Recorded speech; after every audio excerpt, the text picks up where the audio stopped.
Welcome to Panther HER-Story. I'm Kaitlin Sharkey, and we have a special guest today, Milwaukee Hall of Famer, soccer player Sarah Hagen, who was at UW Milwaukee from 2008 to 2011, one of the most dominant players in Panther history.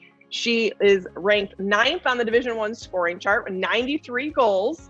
She is a 3-time Horizon League Player of the Year, has helped Milwaukee go to 4 consecutive season league titles and 4 NCAA tournament berths. So I'm so excited to introduce Sarah. And Sarah, how's it going today? It's going awesome. Happy when I was reached out about this opportunity. I was pretty excited. So thanks for having me. Well, let's start with a trip down memory lane, because I feel like that's one of the things when you think about your time at UW Milwaukee from 2008 to 2011, when you think about memories, and I'm sure you have a few of them because I just listed your list of accomplishments and they're plentiful. What sticks out in your mind as being a student athlete at UWM?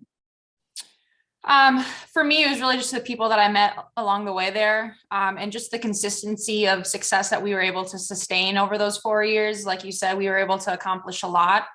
And that's not just because of the talented players that were recruited. It was because of Mike and David, our head coaches there, and the culture that they built.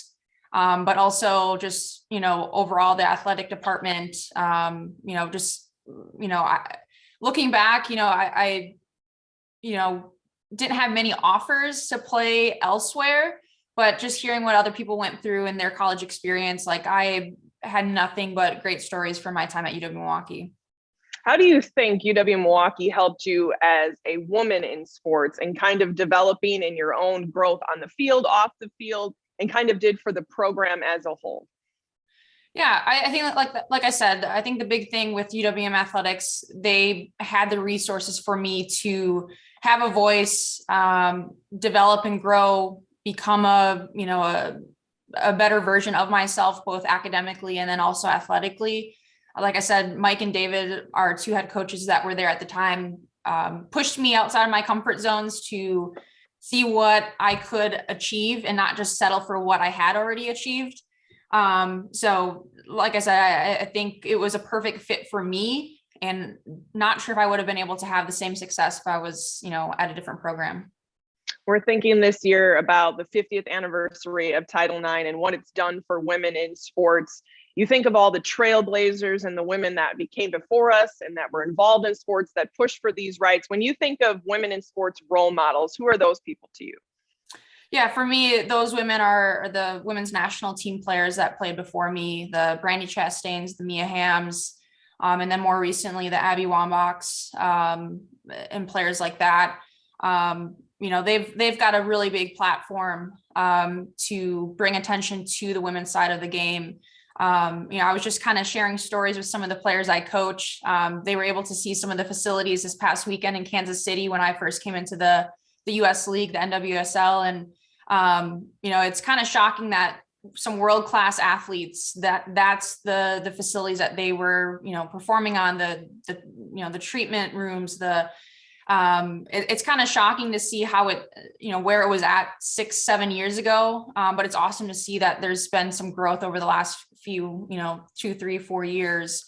And there's still lots of room to grow. And I think that's the big thing, but now it's becoming a topic of discussion, and more people are listening. And I think that's a really big piece of that. How have you seen your role? Because as you started off as a player from little, and now that you talked about coaching, where do you feel a stability now as a coach, and how have you seen your role evolve that you want to, like you said, more conversation to be had? Yes, we're talking about it more in recent years, but there's still so much further that we need to go as far as women in sports. How do you see your responsibility and role right now?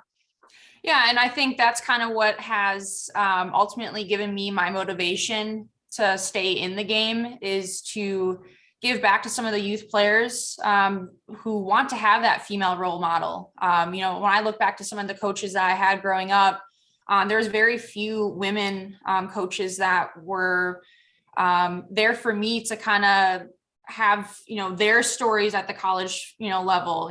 There wasn't many, coaches I had that played at the college level. So you're seeing more and more of that, women staying involved in the game.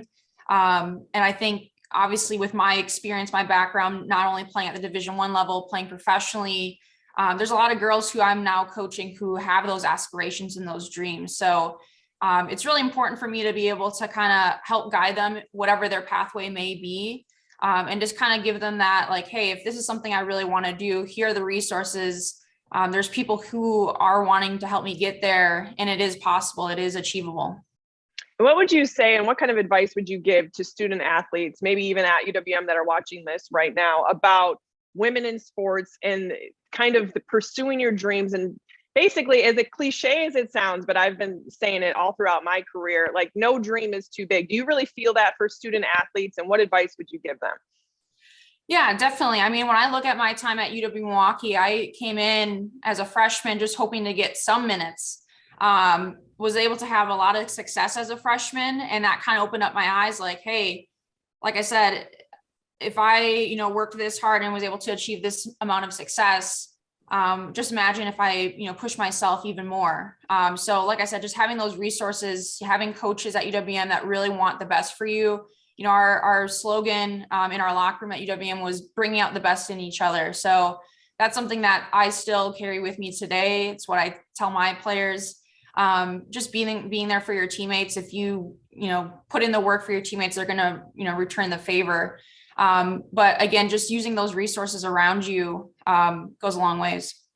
And finally, to wrap up, are you appreciative of maybe the bond that you created with your teammates and the other student athletes at UW Milwaukee, like the sense of community that you carried with you?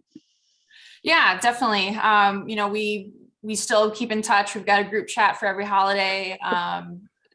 A few of them were just back in the Milwaukee area this week, and unfortunately I was in Kansas City coaching, but definitely still those girls, had made a big impact in my life at that point of my life, and still do to this day. So I'm definitely due for another visit to UW Milwaukee here in the future, but we did just have an alumni event probably 3-4 months ago. Got to see some players who not only I played with, but meet some players from eras before me. So that was really cool to kind of all come together and share similar stories, but just from different times. So awesome. Well, it was a pleasure speaking to you, Sarah, and thank you for sharing your story, and I appreciate the time. Awesome. Thanks, Kaitlin.